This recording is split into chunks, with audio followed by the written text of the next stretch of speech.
1 Samuel 4, diz assim, palavra do Senhor. A palavra de Samuel veio a todo o povo de Israel. Israel saiu à batalha contra os filisteus e acampou em Ebenezer. Os filisteus acamparam em Afeca.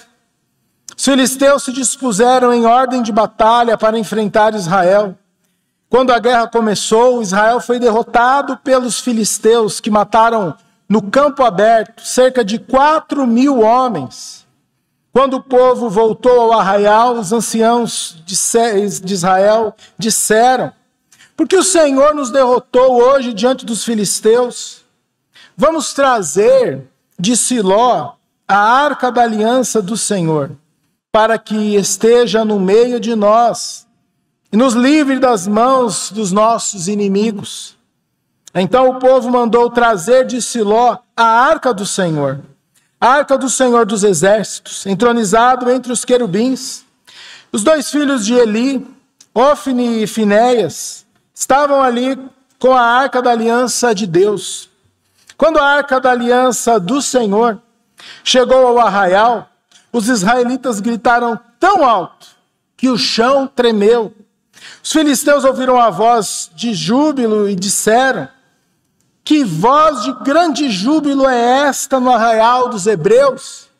Então souberam que a arca do Senhor havia chegado ao arraial. Os filisteus ficaram com medo e disseram: os deuses vieram ao arraial. Disseram mais: ai de nós, porque nunca antes aconteceu uma coisa dessas. Ai de nós, quem nos livrará das mãos desses deuses poderosos? São os deuses que atacaram os egípcios com todo tipo de pragas no deserto. Sejam fortes, filisteus, comportem-se como homens, para que não venham a ser escravos dos hebreus, como eles já foram escravos de vocês. Comportem-se como homens e lutem. Então os filisteus lutaram. Israel foi derrotado e cada um fugiu para a sua tenda. Foi uma grande derrota, pois foram mortos de Israel 30.000 homens. A arca de Deus foi tomada e os dois filhos de Eli, Ofni e Finéias, foram mortos. Então um homem de Benjamim, saído das fileiras, correu e no mesmo dia chegou a Siló. Ele havia rasgado as suas roupas, espalhado terra sobre a cabeça. Quando chegou, Eli estava sentado numa cadeira, perto da estrada, olhando como quem espera, porque o coração estava tremendo pela arca de Deus. Depois que o homem entrou na cidade e deu a notícia, toda a cidade começou a gritar. Eli, ouvindo os gritos, perguntou: que alvoroço é esse? Então o homem correu e deu as notícias a Eli. Ora, Eli estava com 98 anos. Seus olhos já não se moviam e ele não podia ver. O homem disse a Eli: eu venho da frente de batalha. Eu fugi de lá hoje mesmo. Eli perguntou-lhe: o que aconteceu, meu filho? Então o mensageiro respondeu: Israel fugiu dos filisteus. Houve grande matança entre o povo. Além disso, seus dois filhos, Ofni e Finéias, foram mortos e a arca de Deus foi tomada. Quando ele fez menção da arca de Deus, ele caiu da cadeira para trás, junto ao portão da cidade, quebrou o pescoço e morreu. Ele era um homem velho e pesado, havia julgado Israel durante 40 anos. A nora de Eli, a mulher de Finéias, estava grávida, próxima do parto. Quando ela ouviu essas notícias de que a arca de Deus havia sido tomada e de que seu sogro e seu marido tinham morrido, encurvou-se e deu à luz, porque as dores lhe sobrevieram. Quando ela estava morrendo, as mulheres que a ajudavam disseram: não tema, porque você teve um filho.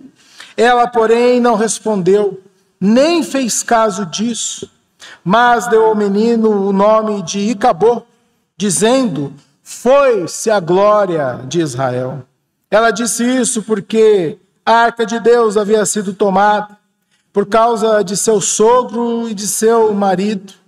E falou mais: foi-se a glória de Israel, pois a arca de Deus foi tomada. Amém. Foi-se a glória de Israel. Estamos diante de um dia para ser esquecido, um dia terrível, um dia para ser riscado na história, um dia de pranto, um dia de dor, uma tragédia que pode ser comparada à destruição e à tomada de Jerusalém em 587 a.C., quando o povo foi levado para o cativeiro babilônico. O que estava acontecendo aqui no capítulo 4 de 1 Samuel é que o juízo de Deus estava sendo cumprido em meio ao seu próprio povo. E esse juízo estava começando pela família sacerdotal. O nosso Deus, diante da história, ele revela vários juízos, vários momentos onde a ira de Deus é derramada. E isso é um retrato da ira futura, do juízo vindouro, do juízo final, que um dia será derramado sobre toda a humanidade. Meus irmãos, a palavra desta noite, uma reflexão de como está o nosso culto a Deus, uma reflexão de como está a nossa vida, de como está o nosso relacionamento com o Senhor. Se é algo, como Jesus mesmo nos ensinou, se é de fato em espírito e em verdade, ou se é apenas uma encenação. A narrativa do texto bíblico nos mostra aqui no começo, do capítulo 4 de 1 Samuel, que uma batalha estava para iniciar, uma batalha estava para começar. Os exércitos israelitas estavam ali em Ebenezer, e os filisteus estavam em Afeca. E o primeiro contato, a primeira incursão ali do exército israelita, uma tragédia aconteceu, algo impensável. 4.000 homens foram mortos. Primeiro contato naquela batalha, a coisa já não estava bem. Algo estava errado. Uma derrota impensável. E ali então, no versículo 3, os anciãos olham uns para os outros e dizem: mas como isso pode ter acontecido? Onde já se viu o exército do Deus Todo-Poderoso perder ali uma batalha, o início da batalha? Mas é interessante dizer que tudo isso tinha explicação. Não era nada normal do que estava acontecendo. Os capítulos 2 e 3 nos revelam que a palavra de Deus havia sido dada para aquele povo. Samuel já era reconhecido, se você vê no final do capítulo 2, capítulo 3. Samuel já era reconhecido como um profeta de Deus, como boca de Deus. As suas palavras não caíam em vão. E o teor dessas palavras, o teor da mensagem do profeta era juízo. O juízo estava às portas daquele povo que não estava adorando o Senhor como devia, havia idolatria, havia corrupção em meio à adoração, havia idolatria em meio ao povo escolhido de Deus. Eli, o sacerdote, sabia de tudo isso, mas não deu ouvidos. Hófni e Finéias também sabiam de tudo isso, sabiam dos seus pecados, sabiam da ira de Deus, mas não levaram, não deram conta. O juízo estava às portas daquela nação, daquela família. Havia sido profetizado tanto por Samuel quanto por outro profeta, que nós não sabemos o nome, no capítulo 2. Mas o juízo de Deus ali para aqueles homens não gerou arrependimento no coração deles. Não trouxe um profundo arrependimento. Não, antes da batalha vamos chorar os nossos pecados, vamos converter o nosso coração, que nada. E ali, diante daquela derrota aparente, eles tiveram a brilhante ideia, no versículo 3, nós vamos trazer a Arca da Aliança. Agora eu quero ver quem pode com esse povo. diante da arca da aliança, diante da arca do acordo, com a vida totalmente divorciada de Deus, com a vida totalmente distante de Deus. Aqueles homens vão para a batalha e agora tem essa ideia de levar a arca da aliança diante do povo. Qual é o erro aqui? Qual é o pecado desse povo? Voltando um tempo atrás na história, quando o povo está para entrar na terra de Canaã, tanto Moisés quanto Josué, Samuel, todos falaram a mesma coisa. Olha, vocês precisam entrar aqui, mas a cultura desse povo, a idolatria desse povo precisa ser eliminada do meio de vocês. Vocês precisam ser luz para esses povos. Esses povos, eles estão julgados por Deus, eles estão na idolatria, eles estão adorando falsos ídolos. Mas aconteceu o contrário. Israel, ele foi meio que somando ali, trazendo para a adoração inúmeras práticas, coisas que eram abomináveis diante de Deus.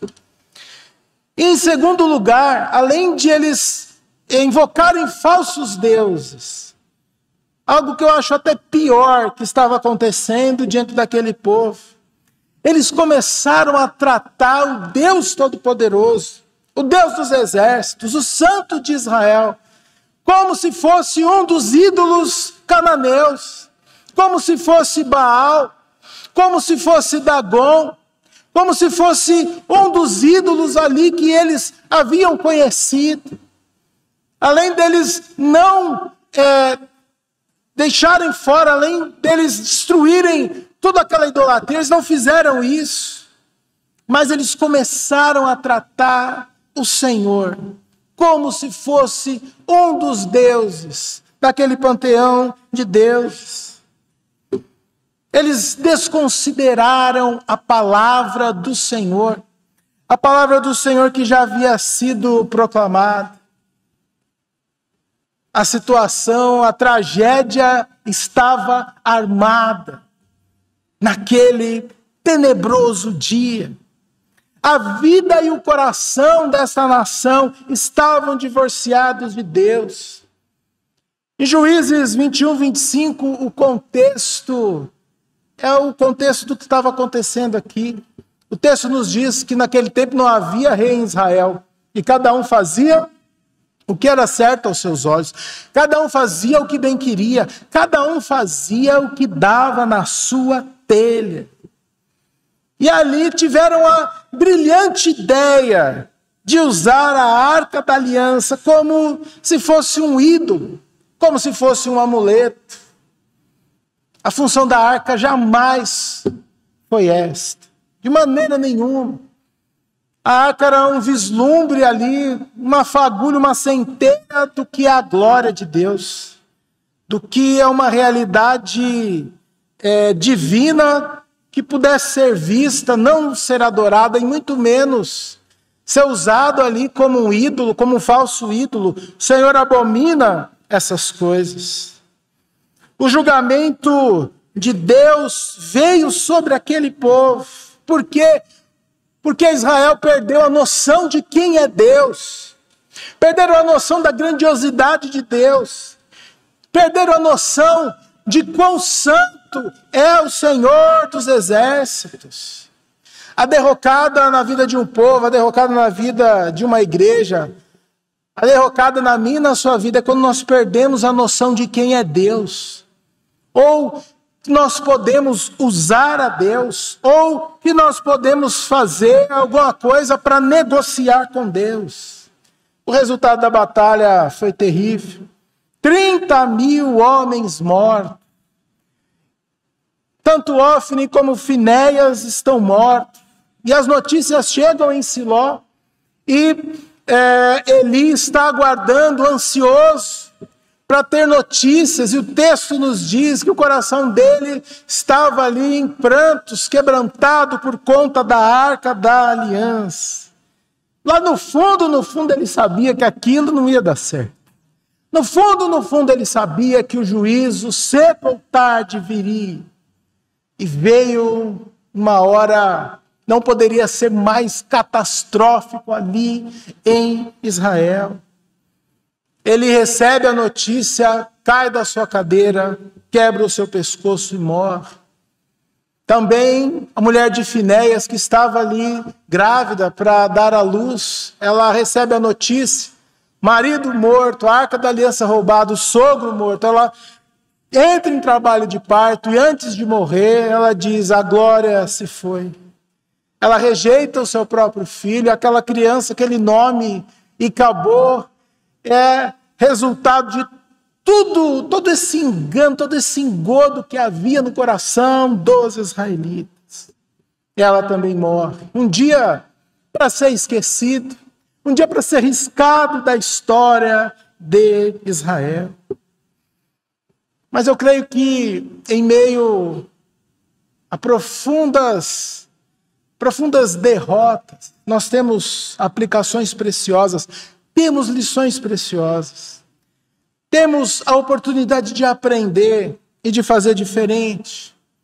Mas nós entendemos que tudo isso era o resultado de uma vida, de um relacionamento, de um culto divorciado do Senhor.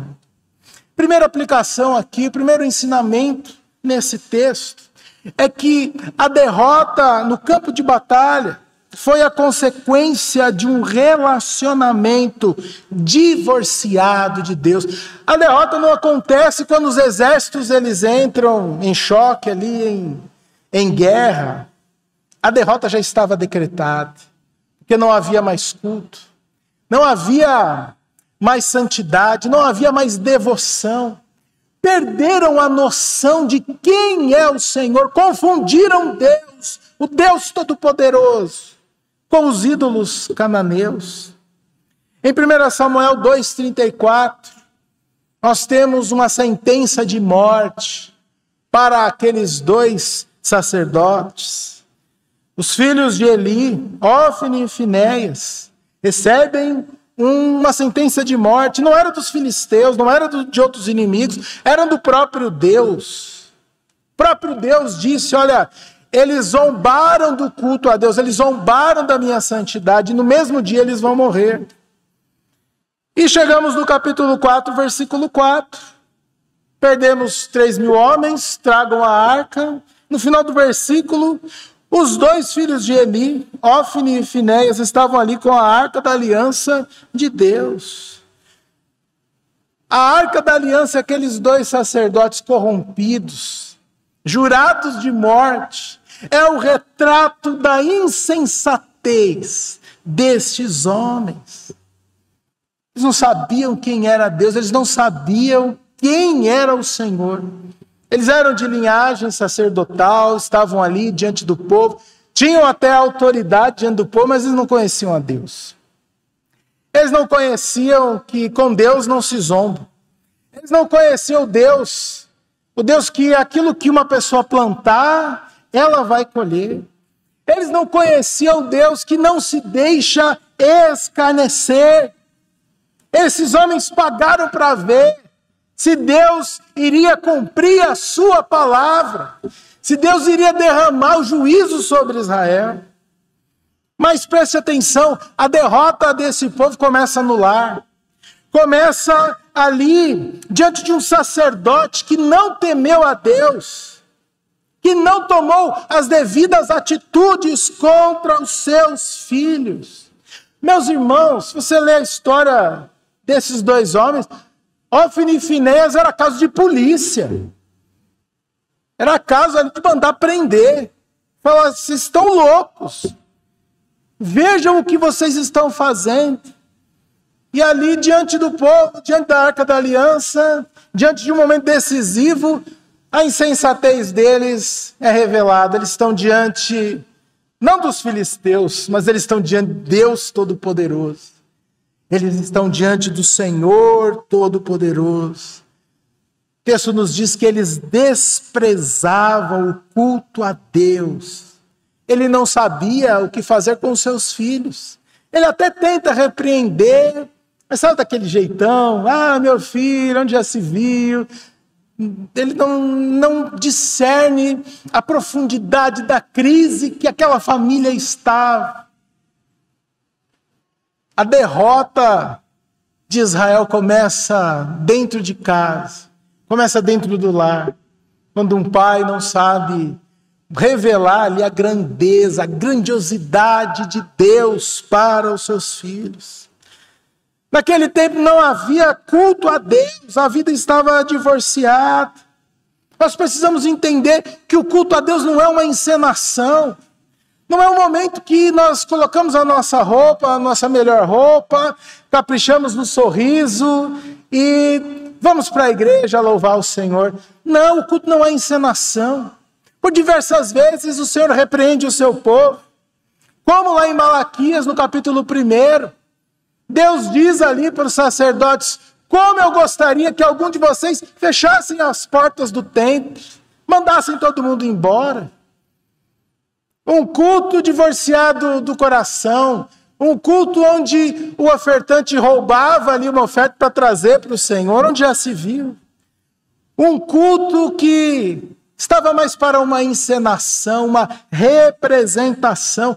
Meus irmãos, Deus não precisa de encenação.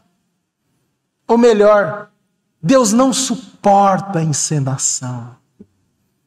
Ele não deseja um culto meia boca, um culto que é mais ou menos, um culto onde algumas horas durante a semana nós choramos e cantamos e erguemos as mãos e o restante do tempo é cada um por si. E o restante do tempo, uma vida divorciada do Senhor. O texto também nos ensina nessa noite que Deus não é manipulável. Não dá para manipular, não dá para negociar com Deus. Detalhe, nós estamos falando da Arca da Aliança. Nem a Arca da Aliança pôde livrar esse povo do juízo. Nem a Arca da Aliança. Na ideia deles, olha, a vida está toda atrapalhada, está tudo errado. Mas diante da Arca da Aliança, o Senhor vai nos livrar. Alguns ali consideravam a presença da arca uma garantia de vitória. Uma ideia pagã no meio do povo de Deus. Uma ideia que veio da idolatria, veio de fora. Isso não está contido nas Escrituras, pelo contrário.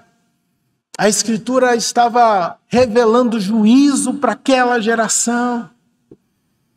Nós não podemos manipular a Deus como um amuleto, um trevo de 4 folhas, como um pé de coelho. Surge no nosso tempo uma pseudo-teologia, uma teologia manipuladora, onde as pessoas acham que podem negociar com Deus, que podem comprar a Deus. Aí você vê no outdoor um adesivo no carro.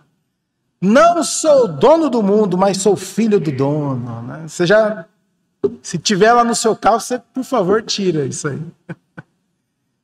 Ou uma vez eu vi um carrão e estava um adesivo escrito assim: isso é fruto do meu dízimo. Que é isso? Como se Deus fosse, se Deus precisasse de alguma coisa nossa. Como se Deus precisasse de algum favor, meus irmãos. Surge uma teologia torta. Algo que não está na Bíblia. O livro do pastor, escritor Tim Keller, Deuses Falsos, ele discorre muito a respeito desse ponto.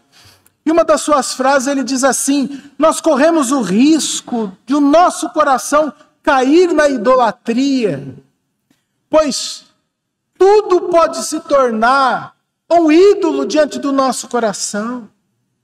Até mesmo a Arca da Aliança, até mesmo uma coisa boa, uma coisa necessária nas nossas vidas.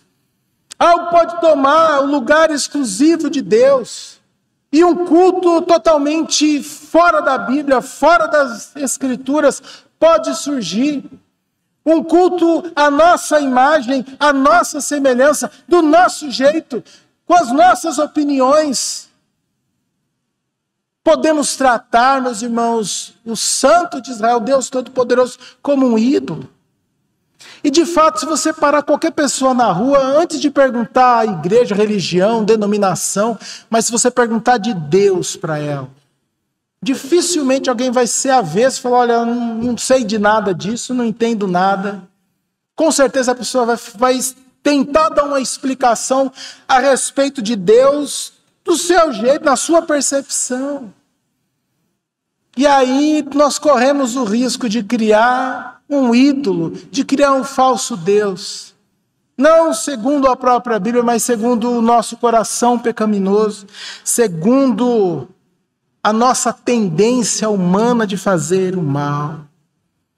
Precisamos ter muito cuidado, porque o coração do homem é uma fábrica de idolatria, é uma fábrica de ídolos, coisas que podem tomar o lugar único e exclusivo que pertence a Deus.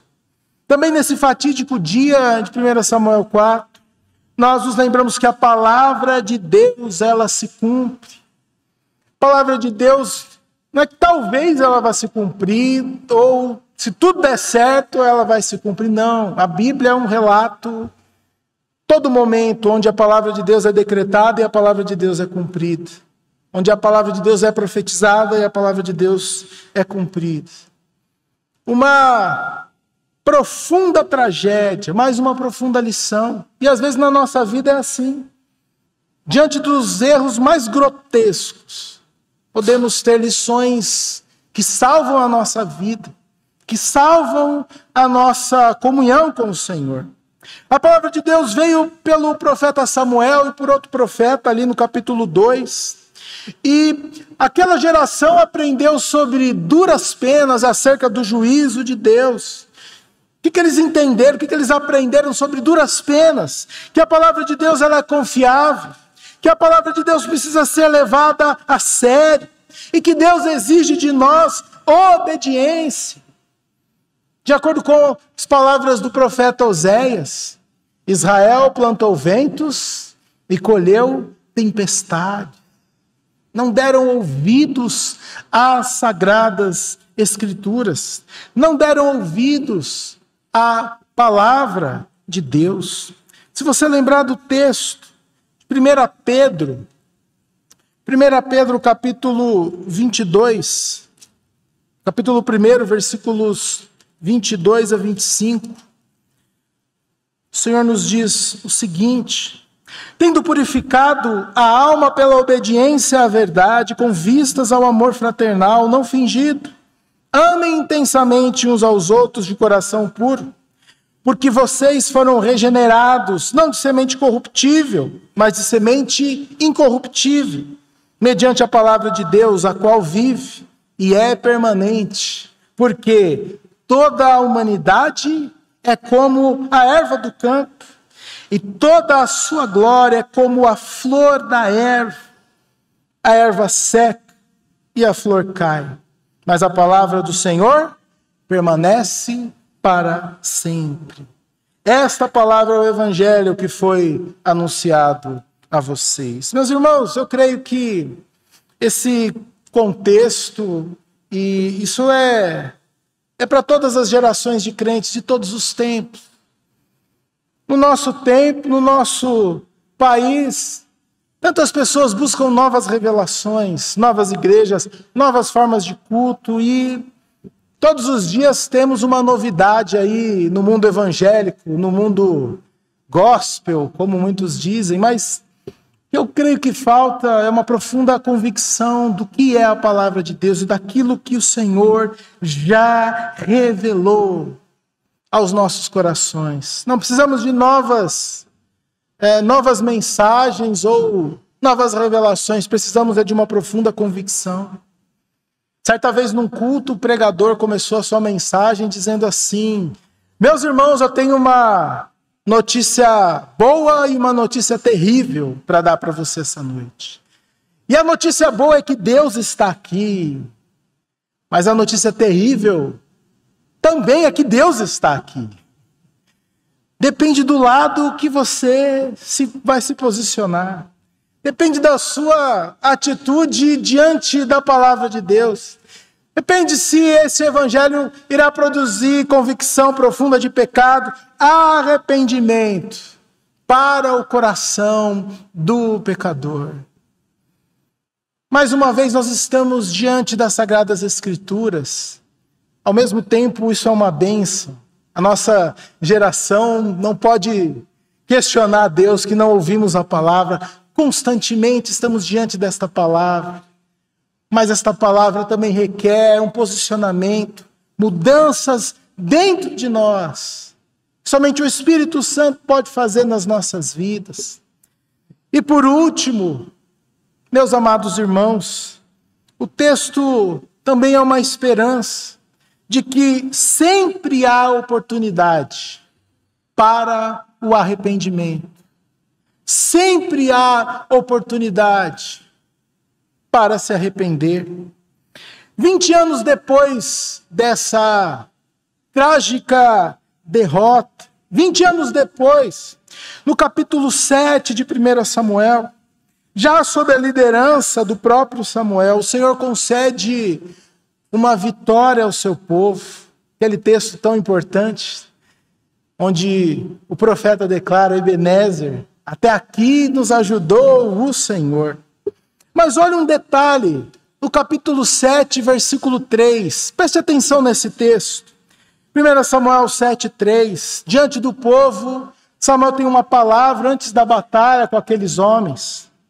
Samuel falou a toda a casa de Israel, dizendo: se é de todo o coração que vocês estão voltando ao Senhor, então tirem do meio de vocês os deuses estranhos e os astarotes. Preparem o coração ao Senhor e sirvam somente a Ele.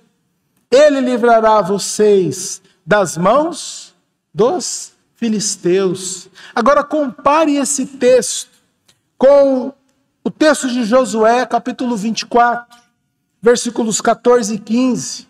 Mais de 400 anos, Josué havia dito praticamente a mesma coisa. Agora, pois, temam o Senhor e sirvam com integridade e com fidelidade. Joguem fora os deuses que os pais de vocês serviram do outro lado do Eufrates, no Egito, e sirvam o Senhor. Mas se vocês não quiserem servir o Senhor, escolham hoje a quem vão servir. Se os deuses a quem os pais de vocês serviram do outro lado do Eufrates, ou os deuses dos amorreus em cuja terra vocês estão morando, eu e a minha casa serviremos o Senhor. Antes de eu e a minha casa serviremos o Senhor, era necessário jogar fora os deuses, extirpar a idolatria. Se passaram mais de 400 anos e aquele povo não havia feito isso. A idolatria estava ali presente naqueles corações. 20 anos depois da derrota de 1 Samuel 4, o Senhor dá uma nova oportunidade de arrependimento para aquela nação. Para encerrar, último momento aqui desse texto, onde a esposa de Finéias, ela estava ali agonizando. Diante de toda aquela tragédia, ela disse: foi-se a glória de Israel. A glória de Israel se foi. Eles estavam preocupados com o exército, com as famílias, mas havia uma preocupação ainda maior com a Arca da Aliança.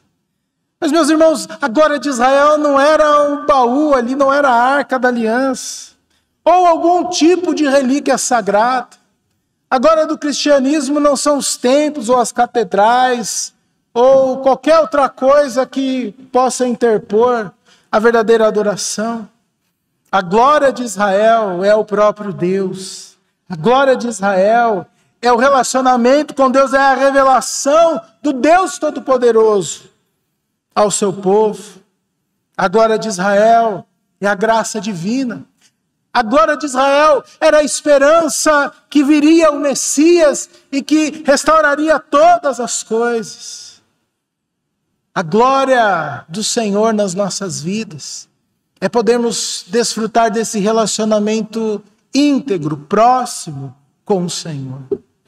Por isso, nesta noite, há mais uma vez uma oportunidade de arrependimento para o seu povo. Há mais uma vez a oportunidade de pedirmos perdão, de lançarmos fora os nossos ídolos, os nossos conceitos e coisas que não revelam a glória de Deus. A palavra de Deus se cumpre. O nosso Deus, Ele é o Deus Todo-Poderoso. Ele não é um Deus manipulável. Ele é um Deus santo, que estende a mão graciosamente para aqueles que desejam conhecer melhor.